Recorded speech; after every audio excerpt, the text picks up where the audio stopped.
comes to us with a great background and interest in percussion and history of percussion. And we're particularly interested in his research on pots and pans as a political instrument. So without further ado, I'll hand it over to Daniel. Thank you. Thank you very much. So yeah, thank you for having me. My first time in San Francisco.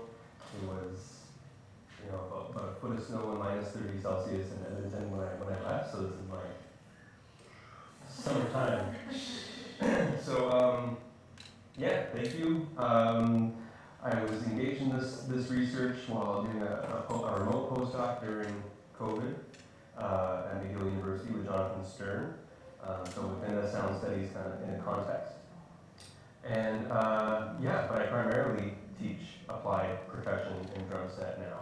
So it was a great, thank you for the invitation to come, so I can revisit some of this stuff.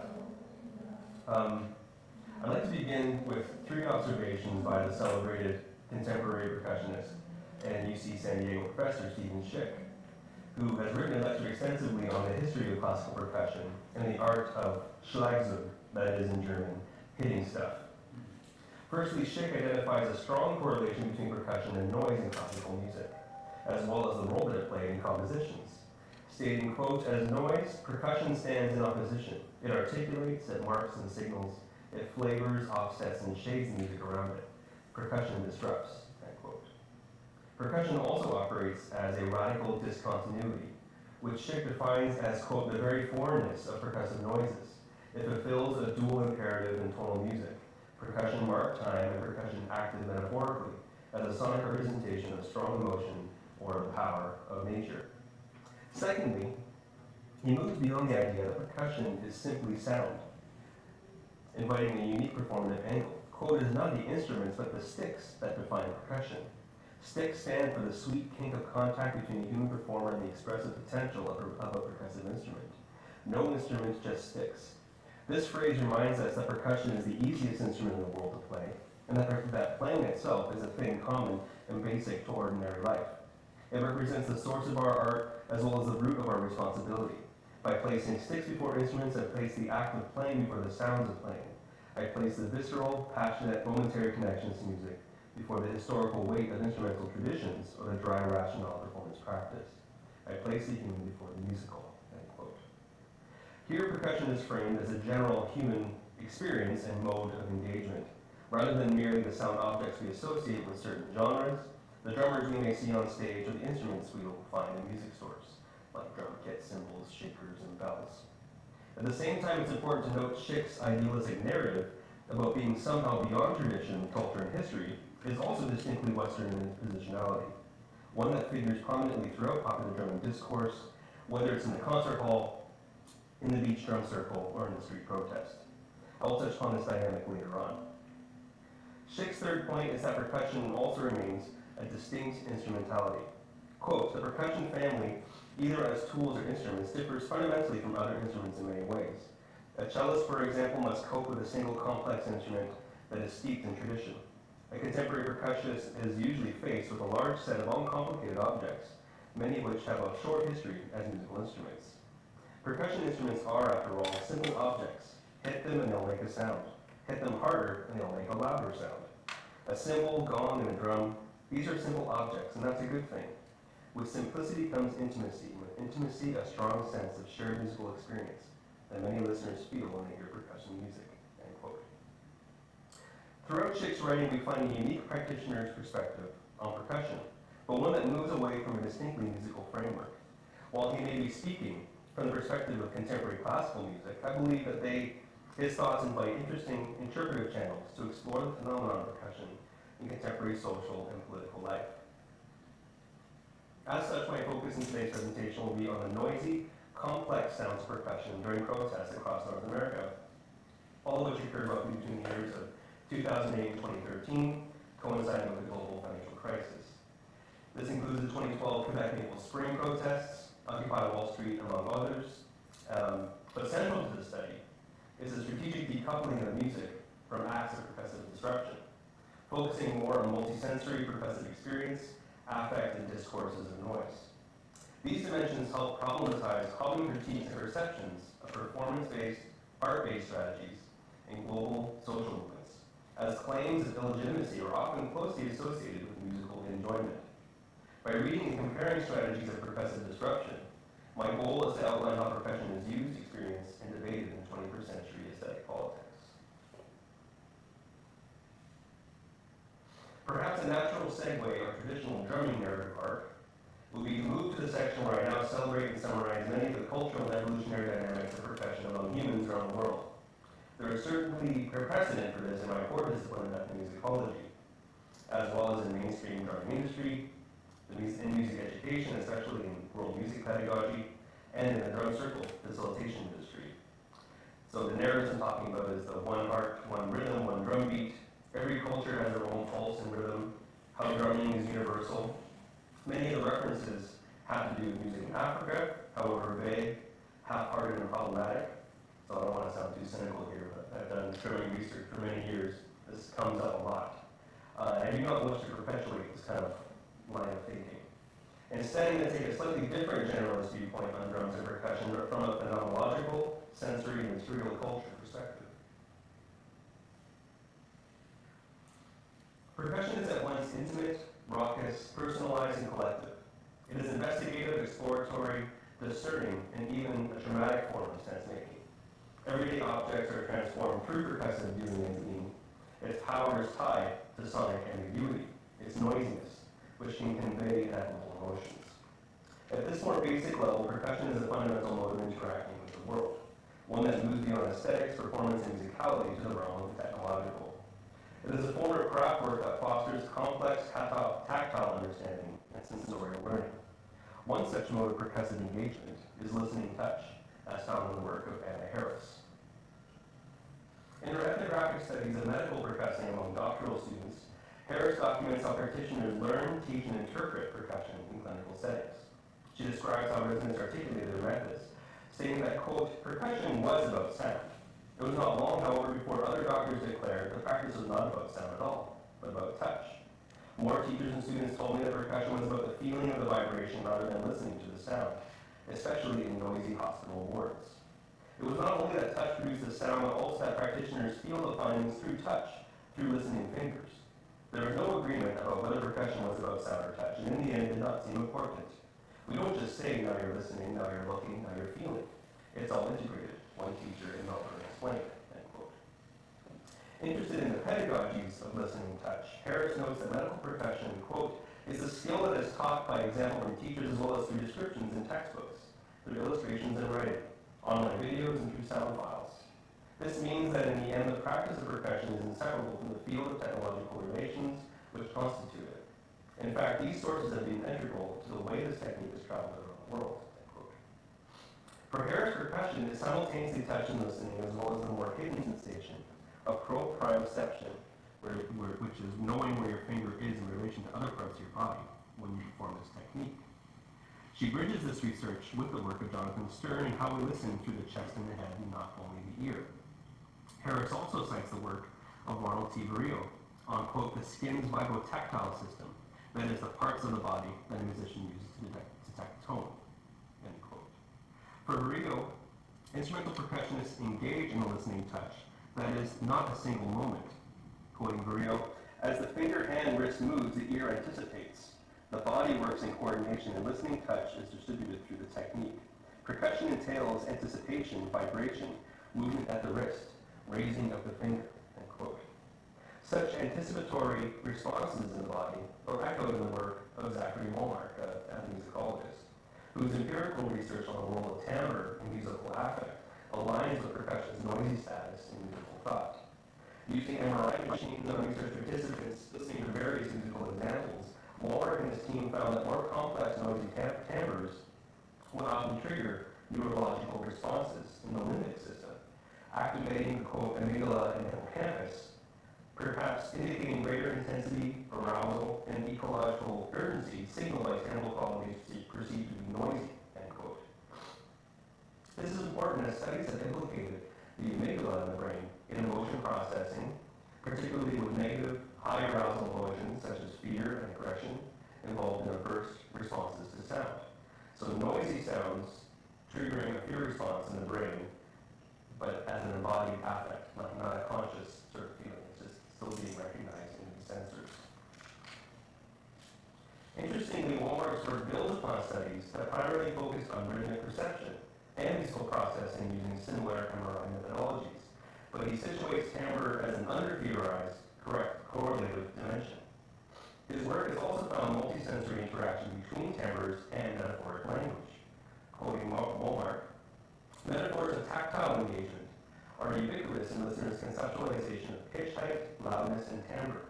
Of these, timbre, particularly noisy timbre, is a uniquely transparent locus of tactile mapping, as reflected in common metaphoric vocabulary for qualities of sound, such as harsh, rough, and coarse.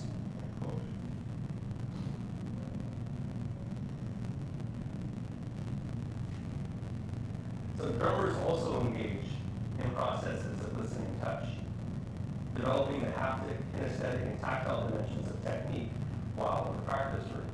Here I'm referring to legacies of sound percussion technologies where drummers train themselves on quieted prosthetic instruments. These began with leather discs and later rubberized plastic foam and mesh practice pads. Pillow drumming as well is not only common, it's something that I think a lot of us are doing when we're really young, but it is also a mythologized trope in drumming culture.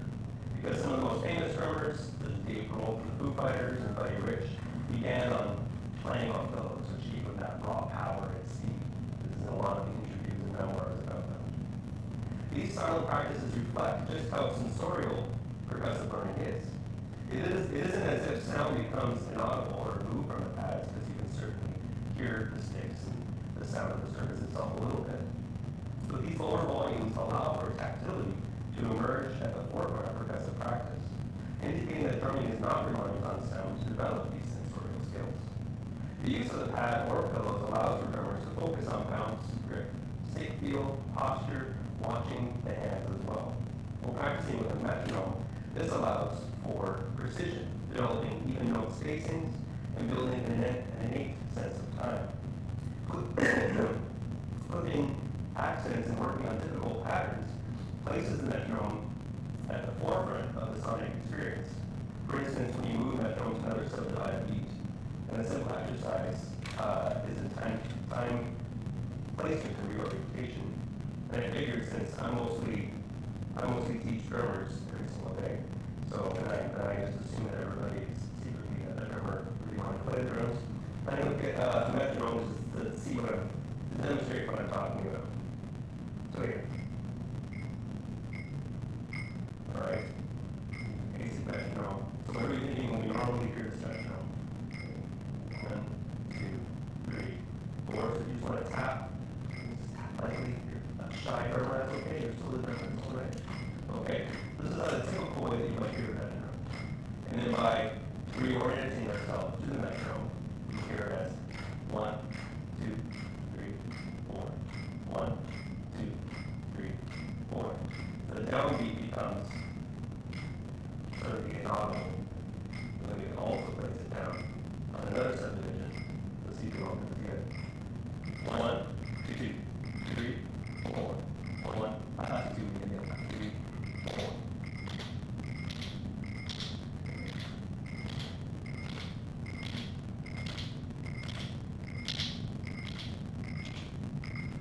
There we go. That's something that I practice a lot with my students. Listening to the metronome, playing things that you feel you know you can do. When you reorient yourself to the metronome and you're hearing it in a different spot, all of a sudden it seems like it's a brand new thing. So it has this really powerful structuring force, especially when you're playing on something as quiet as a practice pad. So continuing with the metronome,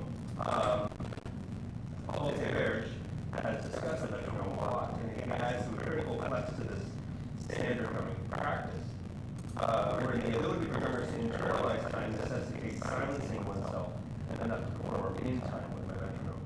According to Taverge, quotes, the significance of the metronome lies in the new relationship it engenders between humans and machines in music making. Although the metronome was understood as primarily a tool, a simple device through which one might internalize a more accurate feel for musical tempo, the technique of musicians' headphones impose a kind of discipline directly on the musicians as they perform. This by the sound of the drum when practicing on the pad along with the metronome. So structuring towards the metronomic mechanical time is moved to the forefront of the sonic experience during pad practice, and drumming exercises become more like developing skills for sport, including hand-eye coordination, fine motor functions, building muscle memory, perhaps like bouncing and controlling a basketball, since it's not the sound of the ball hitting the floor that is the focus of that kind of training.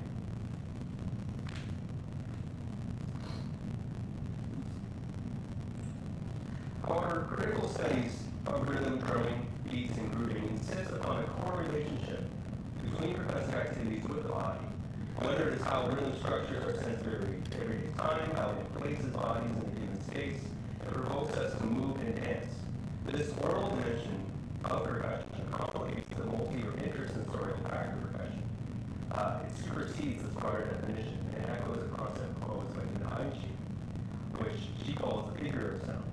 That is, Einstein identifies how the notion of sound and music structures are fundamental understanding and interpretation of musical experience. Drums are loud, their power is said to be affect and generating listeners. Again, percussion disrupts. In recent years, however, silent percussion has become a major industry in itself, where formally innovative sound sources like electronic drums have become valued more for their ability to touch the drums as the sounds of the drummer in public spaces. In this sense, percussive chorality becomes a sonic fact that needs to be regulated and controlled. The drummer is too noisy, but should still be allowed to practice. The rise in touch technologies potentially fosters what Mac Agnew calls a sensory intolerance against drummers as audible musicians. Individual silent drum practice remains an aspirational pursuit that is privatized and ideally out of the job of others. Here we can see an instance of an oppositional musical discourse that perpetuates long-held ideas about percussion and unwanted noise. This implicit noisiness can be attributed to the tonal complexity of percussion instruments and how they have been socially understood and categorized. With uncontrolled overtones and a lack of definite pitch, drums are often relegated to the realm of noise, forming the basis of their subversiveness and an intimate connection with a body beyond language. Issues of drum volume and noise have accompanied the drum kit since its emergence in the early 20th century, and as with earlier forms of drums and percussion were classified below the status of more reputable instruments. Organologists and music historians often adhere to the logics of a Western centrist hierarchy of tonality and harmony, placing drums and percussion to a marginal position. In many ways, drums are not simply noisy instruments, so much as they were loud and noisy objects, without even the luxury of instrumental status. Drummers were denied as professional music workers and were often paid lower in the early 20th century than their unionized peers, despite performing on more instruments. Devalued as unskilled noise in this sense. In Matt Brennan's foundational text, Kick It, we learn that while drummer jokes have circulated for centuries, one key trope revolves around the value of drumming labor and attempts to undercut union pay for drummers, while other real instrumentalists receive wage increases. Here the rationale was that anyone could become competent enough to perform on the drums in a short amount of time, whereas woodwinds and brass musicians, for example, undertake much more serious and rigorous training. Even in spaces of higher education, the issue of drum noise and volume remained contentious in music departments. Garrett Dillon Smith has published widely on drum kit performance practice, recently unpacking the notion of rehearsal volume for college-level drummers in UK popular music ensembles. Perhaps the most interesting section of his polemical article, titled Rock Drumming in Education, What Are We Preparing Students For? Smith describes how drummers in a final year undergraduate performance class are meant to, quote, replicate various real-world scenarios, including auditioning for a touring band, recording a studio session with an artist, and rehearsing musical theater tunes with a musical director, end quote. However, a colleague would ask the drummers to play songs at rehearsal volume, despite the program's emphasis on a pedagogy of employability. Smith argued this was unfair to drum students who had to, quote, fight their bodies not to repeat what they had diligently practiced, unable to turn down amplifiers like guitarists or keyboard players, end quote. Though Smith admits the suggestion from the colleague was meant to help all the professor's ears with ensemble assessments throughout the course of the day, he nonetheless argues that rehearsal volume was, quote, nothing short of oppressive. Rehearsal volume should nearly always mean performance volume. Otherwise, precisely what should one be presumed to be rehearsing for, end quote. For Smith, loudness is an essential property of rock music, and that, quote, playing drums for rock demands commitment to creating a particular aesthetic experience for oneself and for the ensemble. Certain practices and volume levels are necessary to be authentic to the tradition and culture of rock music, end quote.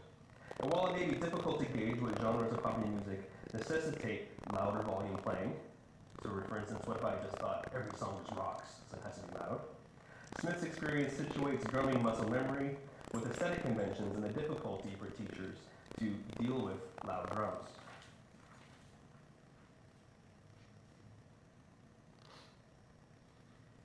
So again, it seems as though the intervention of musical discourse, here in the case of higher education, unnecessarily complicates percussion. In Western context, musicality often coincides with legacies of colonialist thought, delineating the serious from popular, low to high culture, genius and so-called objective musical analysis, that is rationalizations what is defined as complex, timeless, simple, classic, primitive, traditional, or modern. And as always, percussion remains at the margins of westernized musical sense, despite being central to human experience. So where can we go from here? I argue that a more generous and theoretically generative approach to percussion can occur by way of sound, timbre, voice, and affect studies, seemingly peripheral disciplines from music, but considerably more experimental when it comes to rhythm and drumming. There's Brandon Lovel's discussions of music and vibration, the physicality of sound and tactile energy, or Luis Manuel Garcia's three modalities of tactility in electronic dance music, which, quote, engages with tactility through beats and bass, timbre and flesh, grain and texture, all of which impact the affective dimensions of embodied dance floor sociability, end quote. For Tiger Roholt, there is the feeling of a groove, which is related to a, quote, pre-theoretical intuition of the body. There are also a range of bodily metaphors about grooves that he notes, including leaning, pushing, pulling, being lifted up, and buoyancy. For John Mowat, quote, it is as though the drum cannot be represented without figuring it through the body, end quote. In her monograph, Sensing Sound, Nina Einstein also focuses on the dynamic, multisensual phenomenon of music, and this is in the field of voice studies. She argues that, quote, not only orality, but also tactile, spatial, physical, material, and vibrational sensations are at the core of all music. Einstein puts forward a theory of music as vibrational practice to demonstrate complex relationality, emphasizing dynamics of process, articulation, and change across material. This approach allows for a more generous view of musical sound as the culmination of material interactions between spaces, bodies, performers, and audiences. A movement away from, quote, thinking about music as a knowable aesthetic object to thinking about it as transferable energy. For Einstein, however, orality, or sound, alone cannot account for the thick event of music, which encompasses multiple seemingly indiscernible interactions that are nevertheless sensed by the material lived body. And again, sound is so entrenched as the fundamental premise in musicological studies that it predetermines how scholars explore music. And I contend that on drums and percussion more specifically, we only recognize this inherent bias when, quoting Einstein, we become conscious of a sound's non-normative features. As such, Einstein stretches the need to denaturalize music's parameters through encouraging the, quote, idiosyncratic experiences of and with music, end quote.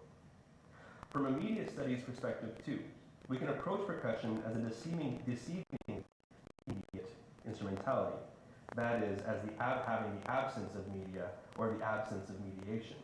While this is a misconception of technological use, it demonstrates how percussive instruments appear to seamlessly blend into one's selfhood and identity, where the bodies that engage in percussive performance become essentialized, and the drumming becomes representative of their body, social status, race, ethnicity, sex, or gender. And if rhythm and percussion are problematically interpreted as the unmediated extension of the body, the drum itself can be understood much like the human voice, as an essential property of the sound source from which it arises. How else can we explain why the rhythms and practices of black and brown bodies have been so racialized, sexualized, and othered in North American popular music, for instance? Stemming from the so-called hot rhythm of ragtime, minstrelsy, and early jazz in America, Ronald Burdano has written about the excesses of natural rhythmic prowess in black musicians, which were simultaneously valorized and fetishized, reinforcing white supremacist assumptions, and proliferating in news reports and articles about the, quote, bodily affecting power of hot rhythm, seducing an unsuspecting white populace through syncopated rhythm, end quote.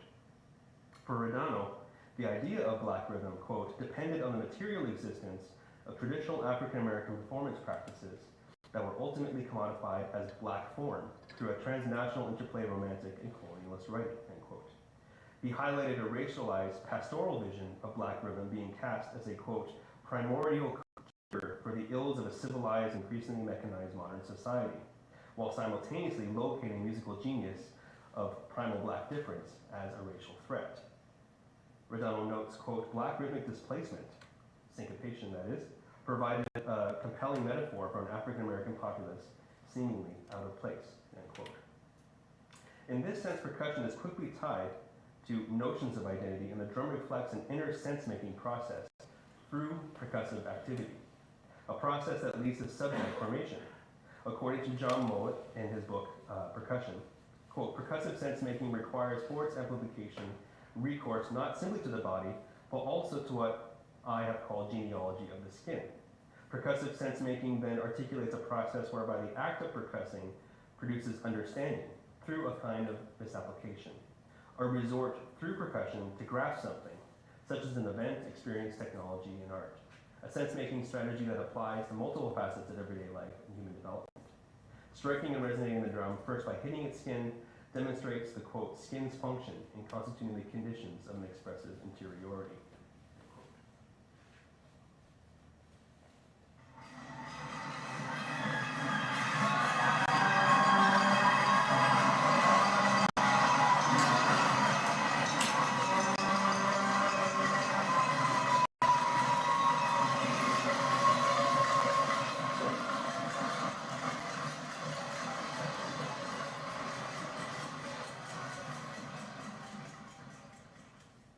So now I'd like to get to my primary case studies, focusing on politicized kitchenware percussion at protests across North America. I'll also contextualize the practice from a global perspective as well. So I thought that I'd get some of the critical theory aspects out of the way first, and hopefully we can keep some of these ideas in mind while moving on to these case studies too. So collective drumming practices have played a significant role in some of the largest political demonstrations in recent history, including Occupy Wall Street, G8 and G20 summits across the continent, as well as the Quebec student strikes in 2012, the focus of my study.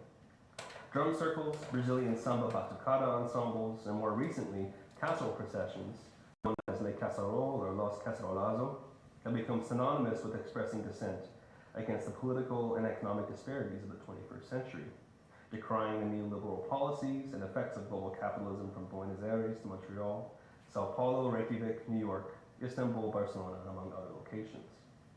Characterized by a cacophony of percussive sound and noise, casserole processions often do not have a discernible beat, tempo, or rhythm.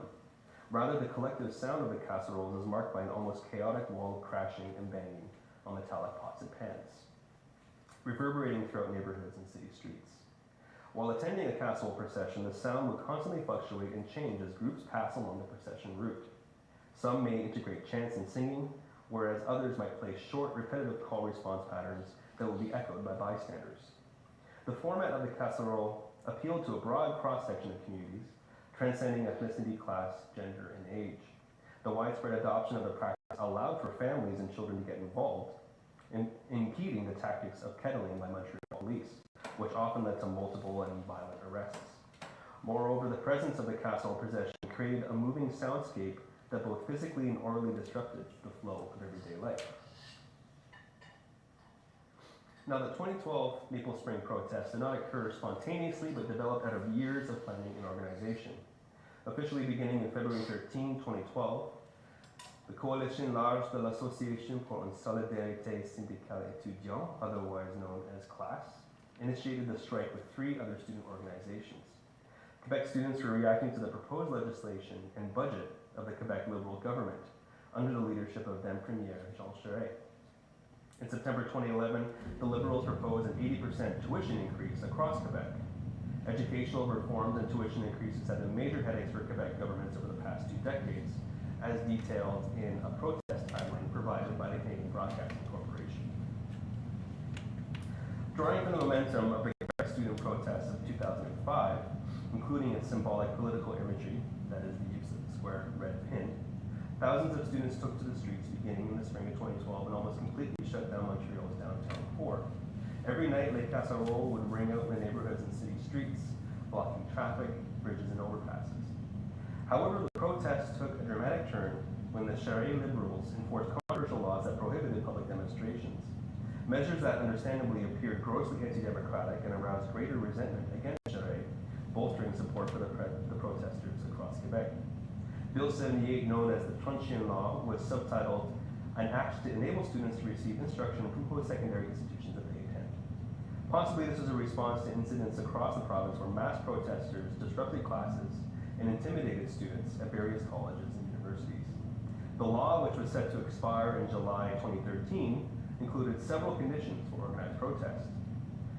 Police must be notified of protests involving 50 more people at least 8 hours in advance. Police are authorized to change the planned protest route or location.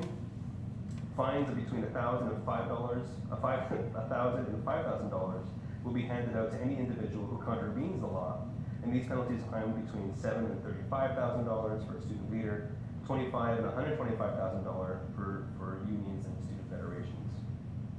So this bill, Bill 78, was a catalyst for an upsurge of support and prompted mass demonstrations and casserole processions throughout Montreal, Quebec City, Gatineau, and other major urban centers.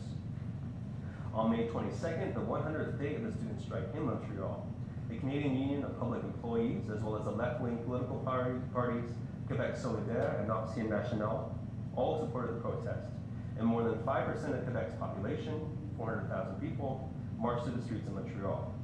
The strike received considerable international attention, given that the demonstrations were dubbed the largest and biggest single act of disobedience in Canadian history. The strike became, in time, a more general symbol against anti-austerity and resonated with these similar protests around the world, and the demands of the protests broadened significantly as the strike continued throughout the summer months of 2012. The title Maple Spring, after all, alluded to the Arab Spring protests that occurred throughout the Middle East, but this label did not catch on until later on in the strike, articulating how much of the debate moved from grievances about tuition hikes to a broader anti-neoliberal sentiment. In Canada, editorials and news articles were divided on the significance of the Quebec demonstrations. Many criticized the impact it had on businesses and contextualized the protests as a French Quebec problem. They even labeled protesters as the Greeks of Canada, alluding to the state of the European Union during the Greek financial crisis just a couple of years prior. In many news outlets, the protests were presenting French-Canadian political culture, which is simply out of touch with the rest of Canada. For many Anglophone commentators, the strike was symptomatic of Quebec's entrenched, corrupt society, seen as yet another attempt to cripple democracy. These kinds of criticisms were not new, and they expressed the long-standing division between Anglophone rest of Canada and Quebec. But if we were to generously read the protesters and their casseroles as a disruptive political strategy, the strike was effective in temporarily freezing tuition increases. It was also integral for the resignation of Premier Jean Charest following his election defeat. With the swearing in of the Parti Québécois government, under the leadership of Pauline Marois, it appeared the students were triumphant. However, this sense of elation was short-lived as class would eventually dissolve. Their key leaders moved on, some taking posts within the Parti Québécois.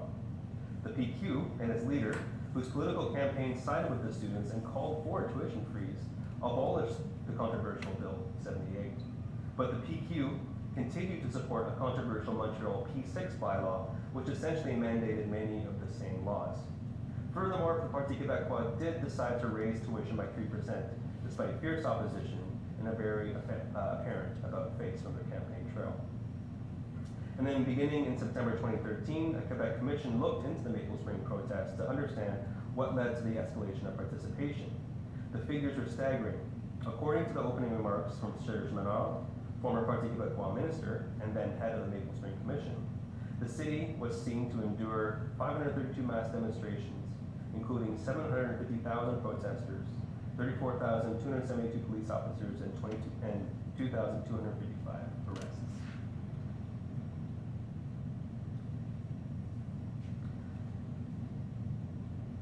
So music scholars and cultural theorists were also quick to interpret these noise-making practices, and two key discourses emerged. The first being the history of rough music in Charivari in Canada, as well as situating the practice as reflecting South American political strategies in more recent years.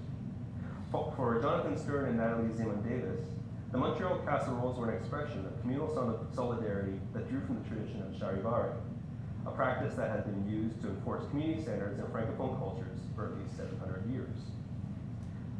They also connected the Montreal casserole with multiple cultural and political examples, citing it as a form of peaceful and orderly dissent that echoed Chilean cacerolazo, which arose in 1971 and resurfaced in the mid-1980s, as well as during the 2001 Argentinian economic crisis, in Spain in 2003 when the people challenged the regime's participation in the invasion of Iraq, and when Iceland's banks collapsed in 2008. Jonathan Stern also reflected upon his own experiences as a casseroles participant.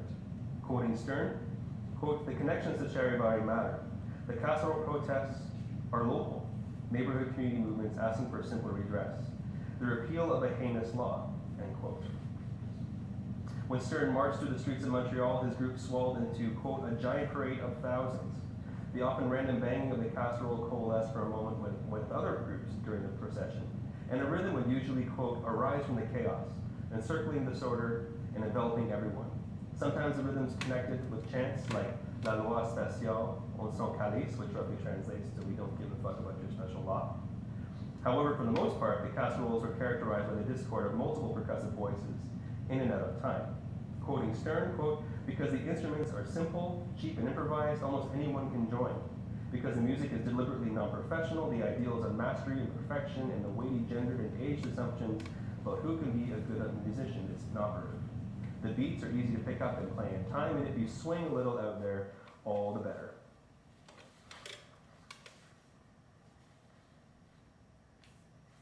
Now for the second discourse that emerged related to the Argentinian cacerolazo. The 2001 economic crisis in Argentina is often cited as being the main example of reinvigorating casserole drumming in the 21st century. On December 19th and 20th, 2001, the height of the turmoil was expressed through one of its first civilian demonstrations of the cacerolazo, responding to a freeze on bank accounts referred to as the corralito. The protests were noted for helping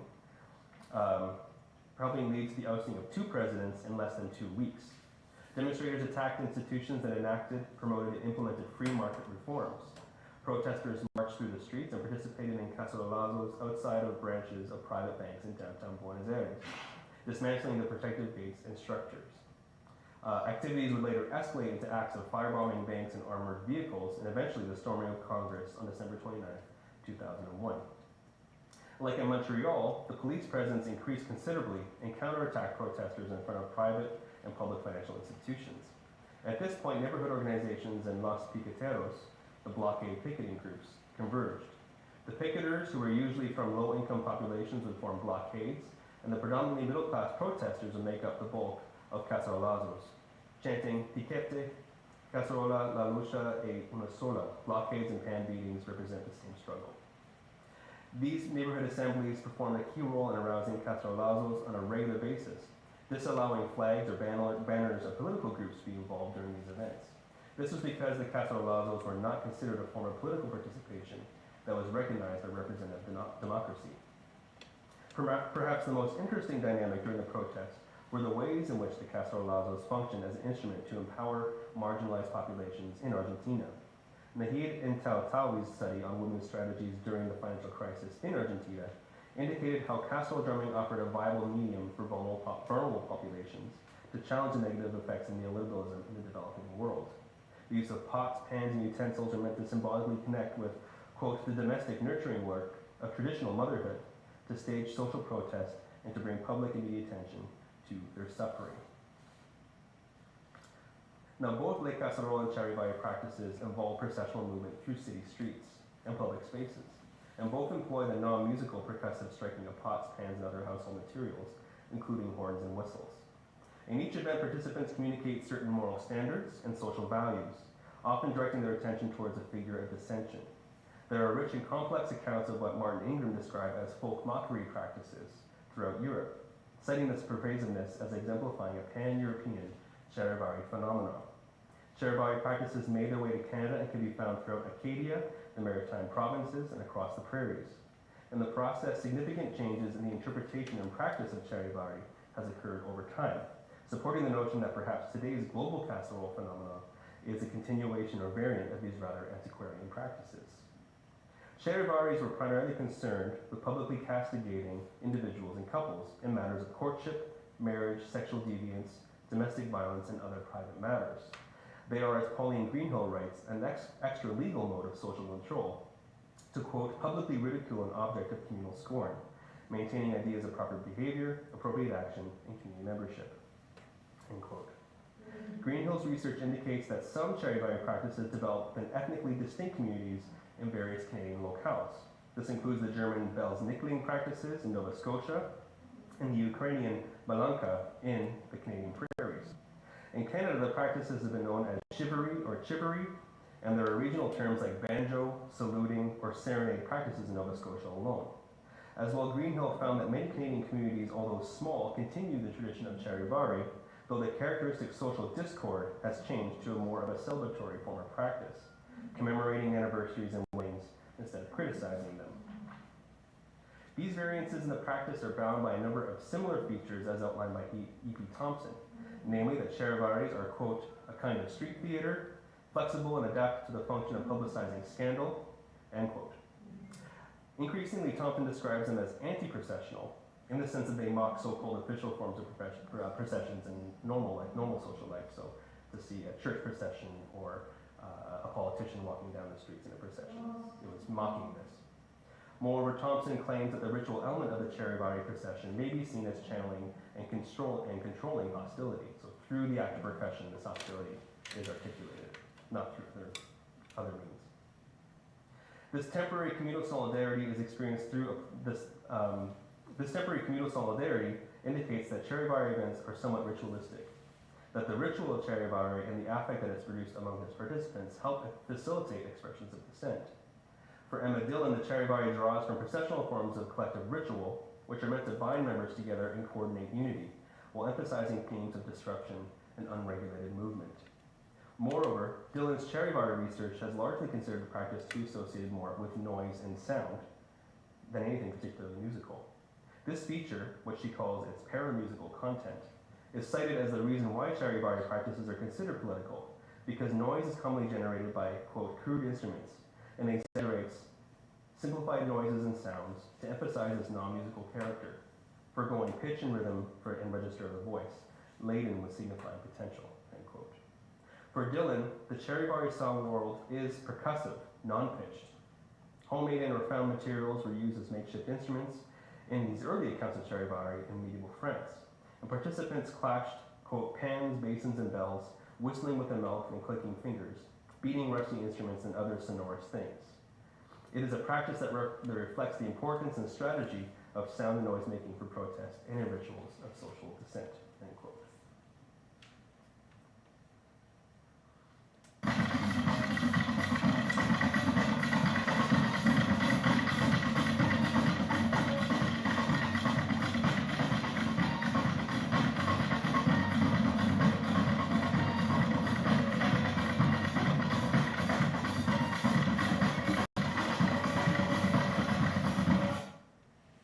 However, not all forms of percussive protest are as politically effective or strategically interconnected as the casseroles. Take, for instance, the Pulse Drum Circle at Occupy Wall Street as a point in comparison. So, in New York City, in September 2011, Occupy Wall Street set off a chain of demonstrations across the US and in Canada and around the world. However, an unexpected figure emerged in New York that proved to be one of the movement's most contentious issues. Pulse, a large drum circle in Zuccotti Park. Armed with drum kits, hand percussion, djembes, and other instruments, Pulse faced increased threats of eviction by the city and arrest by police in October 2011, particularly as more and more noise complaints arose by residents. The drummers were ever-present fixtures of the protest, amusing and aggravating their critics, as well as dividing many supporters within the movement. Tensions reached a high point when some of the drummers threatened to splinter off from Occupy after they were denied $8,000 by the central organizers to replace vandalized equipment.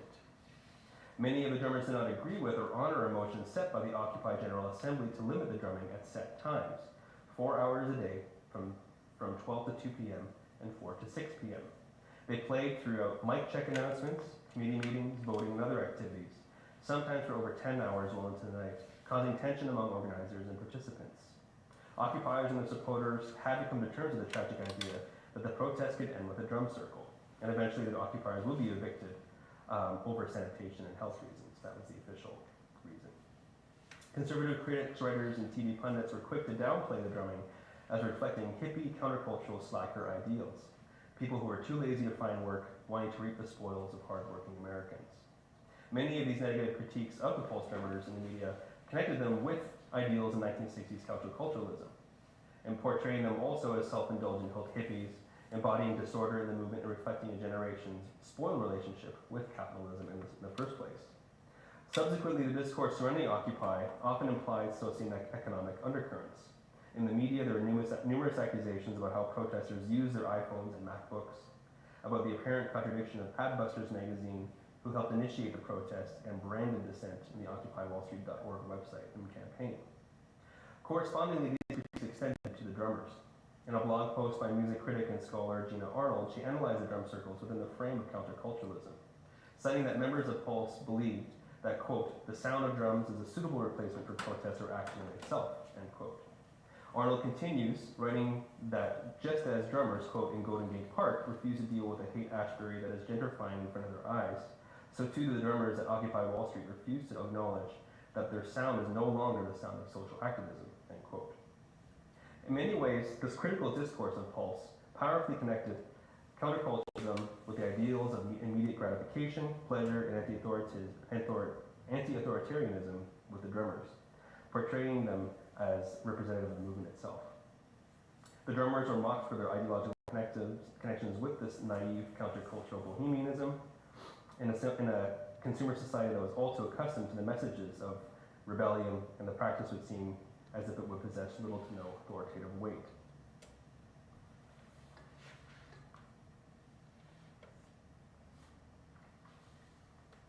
Now, there were a number of differences between lay casseroles and the Pulse drum circle. Both practices evoke notions of the carnivalesque, including elements of humor, play, and joy, all of which contributed to feelings of solidarity and communal support among participants. But a key difference with lay casserole was its noisy circumvention of music and genre. There are no extensive grooves or songs. Their instrumentation lacked the semiotic weight of culturally specific music instruments, and their attendant associations with specific bodies, identities, and communities. Rather than occupying a singular space, the casserole format moved throughout neighborhoods and invited spontaneous participation. The collective noise articulated a dissenting percussive effect that required no additional human megaphone or mic check or verbal committee meetings to air their grievances, in addition to the drumming. Pulse, by comparison, remained in place. Their noisiness was situated in a single location, thereby making it much more possible to limit and control using the administrative tools of bylaw noise complaints. It wasn't just drumming in the Pulse circle that evoked the countercultural, but dancing, singing, and integration of other musical instruments. Songs and tunes with clear associations with musical figures and popular music and culture. There were even musical compilations that were released after the protests, seen by Occupy Wall Street CDs. Perhaps the noise of the casseroles then embody a form of communal politics that is disrupted precisely because it avoids aestheticization. It evades musical genre, bypassing the communities and ideologies that have stereotypically been affiliated with earlier, however outmoded, notions of dissent, by embracing the noise. Through percussion, a body politic emerges, a collection of folks making sense for all of the senseless beating. We'll leave it there. Thank you very much.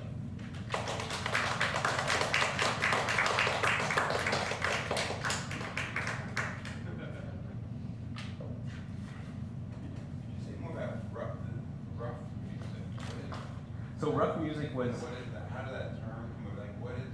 It's such a specific phrase. Rough music, from my understanding in the literature, was like the English term for the same phenomenon. It was happening in medieval England, and the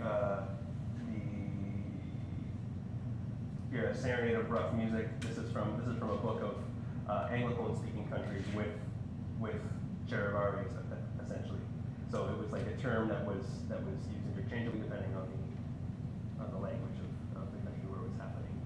So rough music, yeah, it was the same phenomenon, but it was in Italy, across lots of different parts of Europe. It was happening as well. Spain. But yeah, rough music was sort of the English term that sort of circulated. So like basically the three synonyms, those three were, you know, they all refer to the same thing, rough music. They do. I think that the reason I wanted to delve into the Argentinian example was because of the pots and pans being the primary one now. But I thought it was a unique history where in that context it was meant to showcase feminine domesticity as like a basis for rebellion, like using these domestic tools as like, you know, in fact we had grievances with the government, and it was a that's where that context emerged, or at least re-emerged.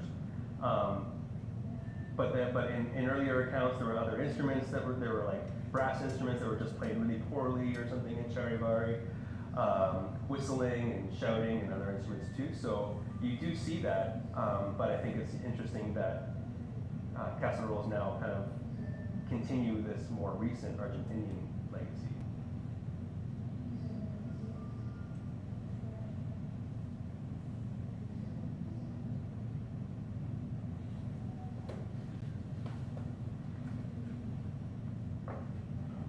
Is there a video of the Argentinian legacy that might demonstrate maybe? Oh, I do not have one on me right now, but it would be, well, what you were describing outside of Windows. It would happen outside of Windows as well. You do like that. And not only Argentina, but that educator Hmm. yeah. So similar things. So outside of Windows, in sometimes in the little neighborhood. I'm talking about the Montreal example, but it would be sort of spontaneous, smaller ones, larger processions. People just kind of like, if the procession walks by, people kind of, and people aren't participating, they will reach out and participate from the window, and then they cross and they'll go back inside. So, but very similarly, oftentimes vuvuzelas also used quite a lot in different South American contexts. Not so much in the Montreal context. But yeah, it would be disruptive and noisy, and this kind of constant thing. You'll hear a bit of a rhythm over here and a song over here, but eventually it would just kind of morph into a noisy. Are those the ones that were used in the South African World Cup that were constantly being? Oh yeah, exactly. They eventually banned them, or there was like a. Because it was insanely loud in the stadiums there, yeah. I was gonna actually ask you about that, Daniel. I mean, do you know any, or any, aftermath, of cops on the street, or if there's any regulation? There's some countries, some states that have rigorous about things, right? Like if there's any regulation against having pots and pans in Montreal? Or no, anywhere. Oh. Precisely because of the, that, there are so many restrictions on policies, because there's fear for, people who will, Well, I think in recent years, just in Canada alone, with like in the province where I live in the Texas of Canada and Alberta, and we have very conservative policies and bylaws and rules, and there was like limited amounts of gatherings can happen during protests. And like in Canada, there was also another one in Canada that I didn't talk about, was I Don't Know More, which is more related to Indigenous and First Nations protests. And they also use a lot of drumming as well, but it was more like creating space for drum circle, not the drum circle that we saw in Pulse, but for like an Indigenous ceremonial circle to occur.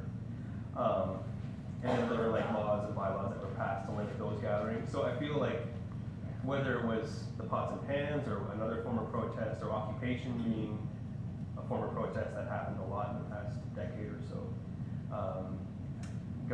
municipal governments are coming up with sneaky ways to not say you can't do it anymore, in the future you can't do it, but they're these limitations on the amount of people that can go, letting them know who's going, how much. And if you don't do that, then they can just shut it down. They want to make it seem like that they're open to the protest, Yeah. as long as you have all of your papers in order. Yeah, no, I just wonder if the actual law ever been banned from, because I think it's hard to justify, it's something that people need to use, but Mm-hmm. drums have, in different countries, been done by, for a specific population, people obviously, but yeah, I think that's one of the quite successful, and in my opinion, it's hard to Yeah, that's very true. finding public spaces, Mm-hmm. not really, Yeah, exactly. Yeah. I wanted to ask you about Pulse as I was very intrigued at the idea of sort of the unsuccessful percussive protest. Mm-hmm. And when I think about Occupy, one of the things that I think of first is the human megaphone. Mm-hmm. This kind of tradition of having someone speaking and then other people shouting whatever had been said. And I think there's something kind of powerful about not using amplification. I don't know if it's because they've been banned by the NYPD or whatever, or if Mhm. this was more sort of a political act. But I'm curious about the drums as, an analog technology of amplification that sits somewhere on a continuum between the bullhorn and, the audience that is kind of consensually repeating the message of the speaker. Mm-hmm. How do you think about it as a sort of, technology of, in this case, non-consensual amplification of a message that is then competing with other messages of the people nearby trying to, have a meeting? Yeah, I think there was that compilation of Mark Grief, I think, or Mark. He wrote this a very short little essay, and it was like an edited compilation about responses to Occupy. And I think he described it well in the sense that there were these two interesting technologies of dissent. One being the human megaphone, and the other being this drum circle. And there has been some research or articles about the drum circle, and the reason why I call it unsuccessful in the sense, it was just reflecting the immense criticism against the drummer specifically, and how that criticism was almost separate from Occupy itself for a while, but then eventually became kind of overwhelmed the discourse in a way that it merged them. So maybe unsuccessful was a bit, maybe not the right word, but it was, I think I have a little example of, oh I do, yeah. I didn't include it in the body of the thing. This is an example. So Mark Grief talks about how how these two sort of technologies, the human megaphone and the drum circle, which were competing in space during the General Assemblies, and how conflict sounded in some of these instances between them.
To those 2 hours, they were right to the man. They asked to evict us. We will lose their support. We will lose labor support. And there will be much fewer people here when they come to evict us. We want you to drop. We're in conversation.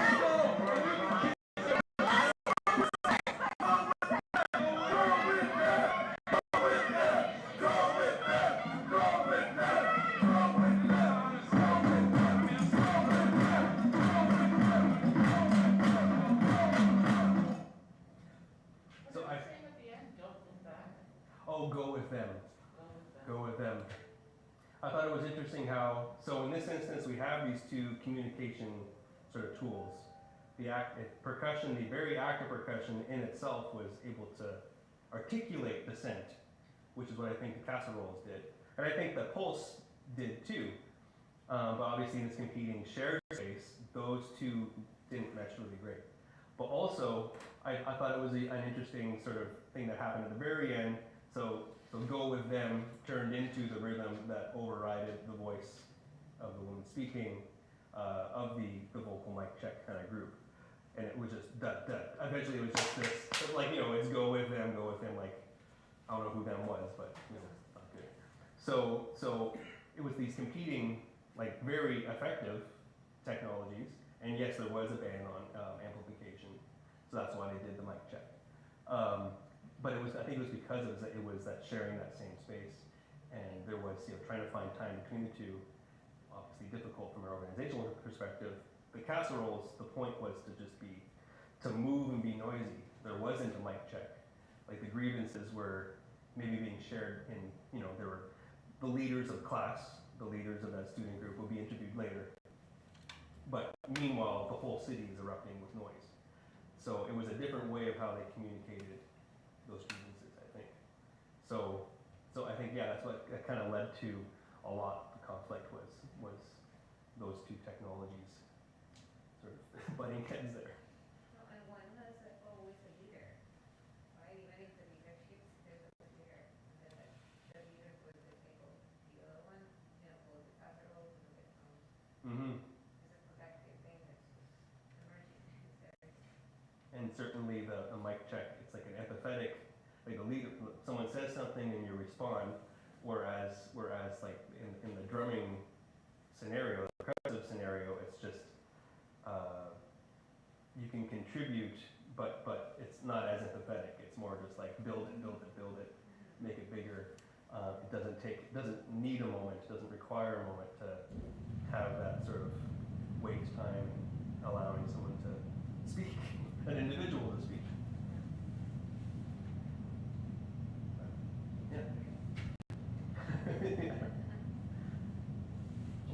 Yeah. Like Carlos, that even the moving of drums, it copies like militaristic drumming, right? So if an army is coming, or if a monarch is moving through space, that's what's being mocked and satirized in that barbaric image, right? The guy in the city chair is the monarch, right? And so that's exactly like you mentioned, the Montaigne moment, the flip, right? So then they're ridiculing, like the monarch being raised up and moved through the streets for adoration and for respect. But they're, in some ways, they're mimicking that even in the cassoulet, right? It's like when we talk about our Western obsession with Russian parades or formerly Soviet parades, of people literally moving, tanks through Moscow, etc. I mean, we are kind of co-opting that same kind of power, right? That's an awesome point. I'll definitely want to go into that more because of was there even a book that you have there about parades and military. What is this? I never heard of it. I've never seen this before. Yeah. Keeping together in time, dance and drill in human history. I've never seen this one before. But with drumming and percussion having that militaristic direct